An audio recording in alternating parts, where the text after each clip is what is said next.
हरे Krishna. Shrimad Bhagavatam canto 10 chapter 6 पूतनावध। सुखदेव गोस्वामी ने कहा, हे राजन, जब नंद महाराज घर वापस आ रहे थे तो उन्होंने विचार किया कि वसुदेव ने जो कुछ कहा था वह असत्य या निरर्थक नहीं हो सकता। अवश्य ही गोकुल में उत्पातों के होने का कुछ खतरा रहा होगा।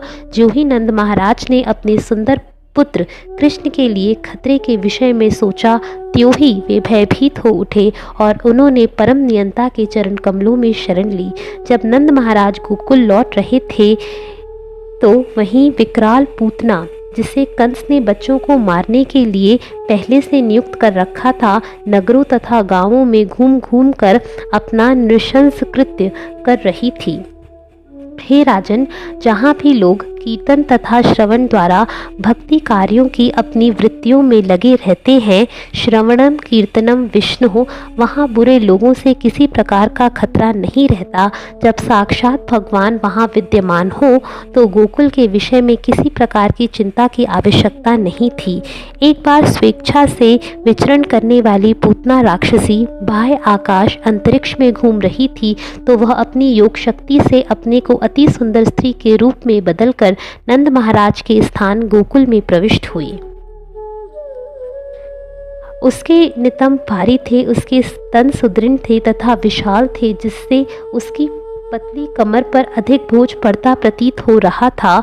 वह अत्यंत सुंदर वस्त्र धारण किए थी। उसके केश मल्लिका फूल की माला से सुसज्जित थे जो उसके सुंदर मुख पर बिखरे हुए थे। उसके कान के कुंडल चमकीले थे। वह हर व्यक्ति पर दृष्टि डालते हुए आकर्षक ढंग से मुस्कुरा रही थी। उसकी सुंदरता ने व्रज के सारे निवासियों का, विशेष रूप से पुरुषों का ध्यान आकृष्ट कर रखा था। जब गोपियों ने उसे देखा तो उन्होंने सोचा कि हाथ में कमल का फूल लिए लक्ष्मी जी अपने पति कृष्ण को देखने आई हैं। छोटे छोटे बालकों को ढूंढती हुई बच्चों का वध करने वाली पूतना बिना किसी रोक टोक के नंद महाराज के घर में घुस गई, क्योंकि वह भगवान की पराशक्ति द्वारा भेजी गई थी। वह किसी से पूछे बिना नंद महाराज के उस कमरे में घुस गई जहां उसने बालक को बिस्तर पर सोते देखा, जो राख में ढकी अग्नि के समान असीम शक्ति संपन्न था। वह समझ गई कि यह बालक कोई साधारण बालक नहीं है, अपितु सारे असुरों का वध करने के हेतु आया है। बिस्तर पर लेटे सर्वव्यापी परमात्मा कृष्ण ने समझ लिया कि छोटे बालकों को मारने में पटु यह डायन पूतना मुझे मारने आई है। अतएव उन्होंने अपनी आंखें बंद कर ली, मानो उससे डर गए हों। जब पूतना ने अपने विशाल रूप कृष्ण को, विनाश रूप कृष्ण को अपनी गोद में ले लिया, जिस तरह की बुद्धिहीन मनुष्य सोते सांप को रस्सी समझकर अपनी गोद में ले लेता है। पूतना राक्षसी का हृदय कठोर एवं क्रूर था, किंतु ऊपर से वह अत्यंत स्नेहमयी माता सदृश लग रही थी। वह मुलायम म्यान के भीतर तेज तलवार जैसी थी। यद्यपि यशोदा तथा रोहिणी ने उसे कमरे के भीतर देखा, किंतु उसके सौंदर्य से अभिभूत होने के कारण उन्होंने उसे रोका नहीं, अपितु वे मौन रह गईं, क्योंकि वह बच्चे के साथ मातृव्रत व्यवहार कर रही थी। उसी जगह भयानक तथा खूंखार राक्षसी ने कृष्ण को अपनी गोद में ले लिया और उसके मुंह को अपना स्तन दे दिया। उसके स्तन के चुंचुक में घातक एवं तुरंत प्रभाव दिखाने वाले विष चुपड़ा हुआ था, किंतु भगवान कृष्ण ने उस पर अत्यंत क्रुद्ध हुए और उसके स्तन को पकड़कर अपने हाथों से कड़ाई से निचोड़ा और विष तथा उसके प्राण दोनों चूस डाले। प्रत्येक मर्म स्थल में असह्य दबाव से पूतना चिल्ला उठी, मुझे छोड़ दो, मुझे छोड़ दो, अब मेरा स्तनपान मत करो। पसीने से तर फटी हुई आंखें तथा हाथ और पैर पटकती हुई वह बार बार जोर जोर से चिल्लाने लगी। पूतना की गहन तथा जोरदार चित्कार से पर्वतों समेत पृथ्वी तथा ग्रहों समेत आकाश डगमगाने लगा। नीचे के लोक तथा सारी दिशाएं थरथरा उठी और लोग उस आशंका से गिर पड़े कि उन पर बिजली गिर रही हो। इस तरह कृष्ण द्वारा स्तन पर दबाव डालने से अत्यंत व्यथित पूतना ने अपने प्राण त्याग दिए। हे राजा परीक्षित, वह अपना मुंह फैलाए तथा अपने हाथ पांव पसारे और बाल फैलाए अपने मूल राक्षसी रूप में गोचर में गिर पड़ी, मानो इंद्र के वज्र से आहत वृत्तासुर गिरा हो। हे राजा परीक्षित, जब पूतना का विशाल शरीर भूमि पर गिरा तो उससे 12 मील के दायरे के सारे वृक्ष चूर चूर हो गए। अपने विशाल शरीर में प्रकट होने से वह सचमुच असामान्य थी। राक्षसी के मुंह के दांत हल के फाल कुशी जैसे थे। उसके नथुने पर्वत गुफाओं की तरह गहरे थे और उसके स्तन पर्वत से गिरे हुए बड़े बड़े शिलाखंडों के समान थे। उसके बिखरे बाल ताम्र रंग के थे। उसकी आंखों में गड्ढे गहरे अंधे कुओं जैसे थे। उसकी भयानक जांघें नदी के किनारों जैसी थी। उसके बाजू, टांगे तथा पांव बड़े बड़े पुलों की तरह थी और उसका पेट सूखी झील की तरह लग रहा था। राक्षसी की चीख से ग्वालों तथा उनकी पत्नियों के हृदय, कान तथा सिर पहले ही दहल चुके थे और जब उन्होंने उसके अद्भुत शरीर को देखा तो वे और भी ज़्यादा सहम गए। बालक कृष्ण भी निडर होकर पूतना की छाती के ऊपरी भाग पर खेल रहा था और जब गोपियों ने बालक के अद्भुत कार्यकलाप को देखा तो उन्होंने अत्यंत हर्षित होकर आगे बढ़ते हुए उसे उठा लिया। तत्पश्चात माता यशोदा तथा रोहिणी ने अन्य प्रौढ़ गोपियों समेत बालक कृष्ण की पूर्ण संरक्षण देने के लिए चंवर ढुलाया। बालक को गोमूत्र से अच्छी तरह नहलाया गया और फिर गोधूलि से उसका लेप किया गया। फिर उनके शरीर में 12 अंगों पर तिलक लगाने की भांति माथे से शुरू करके गोबर से भगवान के विभिन्न नाम अंकित किए गए। इस तरह बालक को सुरक्षा प्रदान की गई। गोपियों ने सर्वप्रथम अपने दाहिने हाथ से जल का एक घट पीकर आचमन किया। उन्होंने अपने शरीरों तथा हाथों को न्यास मंत्र से शुद्ध बनाया और तब उन्होंने बालक के शरीर को भी उसी मंत्र से परिशुद्ध किया। सुखदेव गोस्वामी ने महाराज परीक्षित को बतलाया कि गोपियों ने कृष्ण की रक्षा उपयुक्त विधि के अनुसार निम्नलिखित मंत्र द्वारा की। अज तुम्हारी पांवों की, मणिमान तुम्हारे घुटनों की, यज्ञ तुम्हारी जांघों की, अच्युत तुम्हारी कमर के ऊपरी भाग की तथा हयग्रीव तुम्हारे उदर की रक्षा करे। केशव तुम्हारे हृदय की, ईश तुम्हारे वक्षस्थल की, सूर्यदेव तुम्हारे गले की, विष्णु तुम्हारे भुजाओं की, उर्क्रम तुम्हारे मुंह की तथा ईश्वर तुम्हारे सिर की रक्षा करे। चक्री आगे से, गदाधारी हरि पीछे से तथा धनुर्धर मधुहा एवं खड्ग भगवान विष्णु दोनों ओर से तुम्हारी रक्षा करे।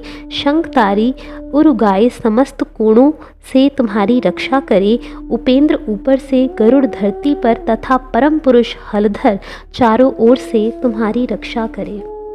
ऋषिकेश तुम्हारी इंद्रियों की तथा नारायण तुम्हारे प्राणवायु की रक्षा करे। श्वेत दीप के स्वामी तुम्हारे चित्त की तथा योगेश्वर तुम्हारे मन की रक्षा करे। भगवान प्रश्नगर्भ तुम्हारी बुद्धि की तथा पूर्ण पुरुषोत्तम भगवान तुम्हारी आत्मा की रक्षा करे।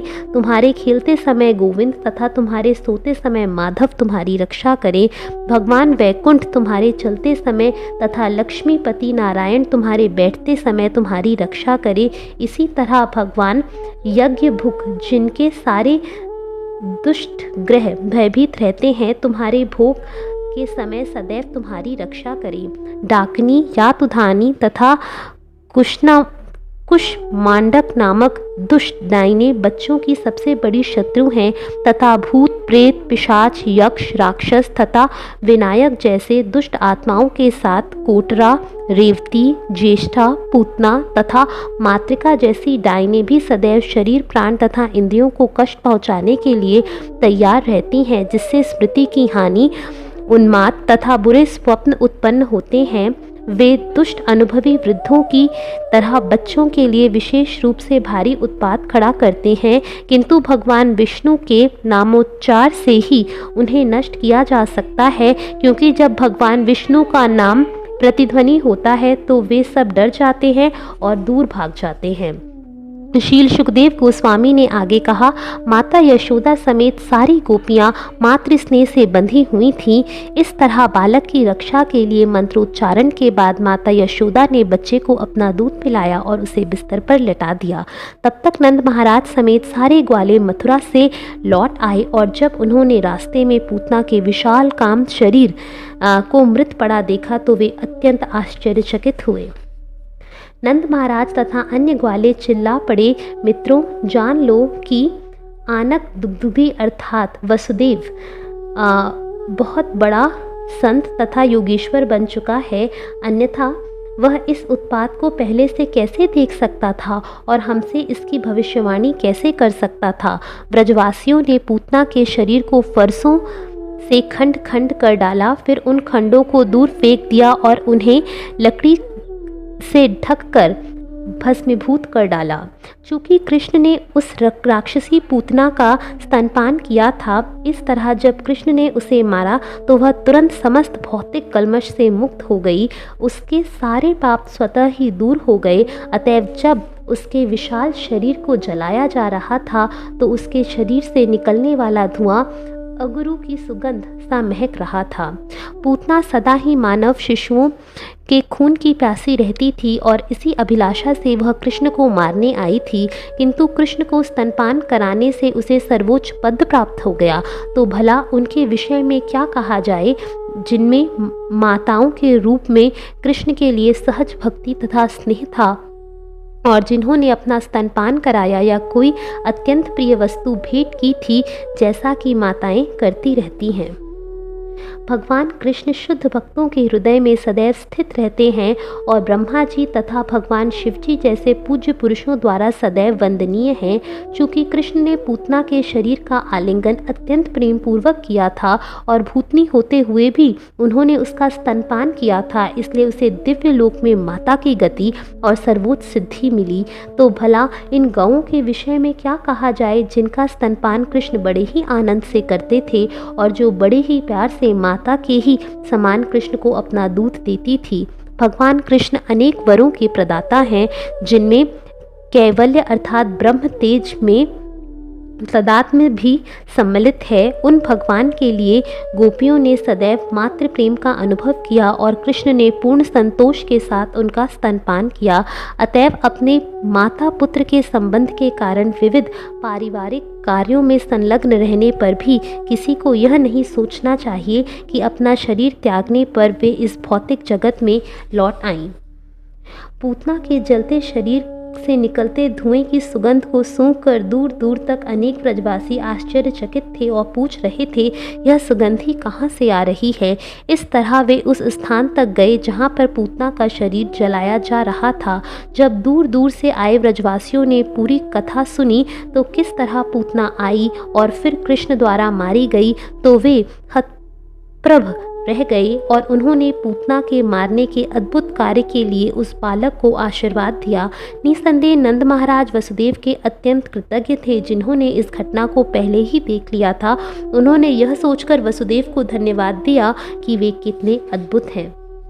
हे कुरु श्रेष्ठ महाराज परीक्षित, नंद महाराज अत्यंत उदार एवं सरल स्वभाव के थे। उन्होंने तुरंत अपने पुत्र कृष्ण को अपनी गोद में उठा लिया, मानो कृष्ण मृत्यु के मुख से लौटे हों, और अपने पुत्र के सिर को सूंघकर निसंदेह दिव्य आनंद का अनुभव किया। जो कोई भी भगवान कृष्ण द्वारा पूतना के मारे जाने के विषय में श्रद्धा तथा भक्ति पूर्वक श्रवण करता है और कृष्ण की ऐसी बाल लीलाओं के सुनने में अपने को लगाता है, उसे निश्चय